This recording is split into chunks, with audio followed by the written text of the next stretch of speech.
जल्दी को पकड़ ले।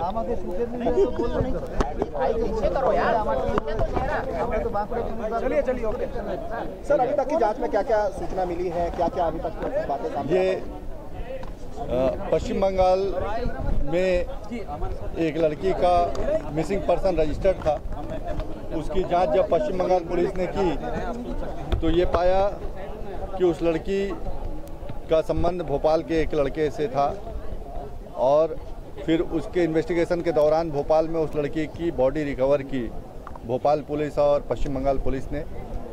और जब उस आरोपी से पूछताछ की तो ये बताया उस आरोपी ने कि वो उसकी माँ यहाँ सर्विस करती थी रायपुर में और रिटायर होने के बाद रायपुर में ही उसके पेरेंट्स इस घर में रहते थे और अपने माता पिता की उसने 2010-11 के आसपास हत्या कर दी, गला दबाकर, और हत्या करने के बाद उनकी लाश को गार्डन में दबा दिया है।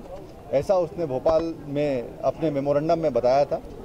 उस आधार पर भोपाल पुलिस और पश्चिम बंगाल की पुलिस आरोपी को लेकर यहाँ आई थी और आरोपी की निशानदेही पर आज यहाँ पे मजिस्ट्रेट से अनुमति लेकर शव का उत्खनन कराया गया।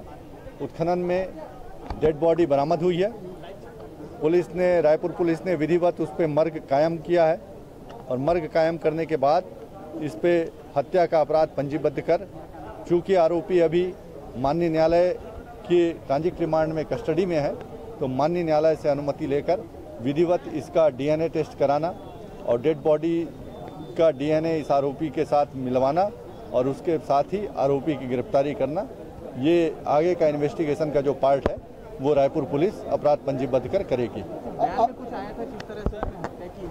हाँ, दोनों अपने पेरेंट्स को गला दबाकर हत्या करना ये अभी बता रहा है। सर वजह क्या कुछ बता पा रहा है कि क्या वजह थी? इसका कहना है कि ये रुंगटा कॉलेज में जो इसने बताया है कि इंजीनियरिंग की पढ़ाई कर रहा था और इसको बैक लग गया था और ये इंजीनियरिंग की पढ़ाई में फेल हो चुका था, तो ये अपने पेरेंट्स से ये बात छुपाया हुआ था और जब 5 वर्ष पूरे हो गए तो इसके पेरेंट्स इसके ऊपर ये इस बात के लिए दबाव बनाते थे कि अब तुम्हारी पढ़ाई पूरी हो रही है तो तुम प्लेसमेंट में जाओ, नौकरी करो।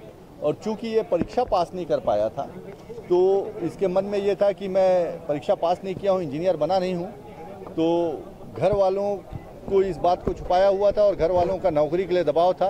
तो इसी झूठ को आगे बढ़ाने के लिए और इस बात से ये परेशान होकर बोलता है कि मैंने निर्णय किया कि अपने पेरेंट्स के साथ ये घटना कर। सर इसमें एक बात और सामने आती है कि जिस तरीके से मकान जो था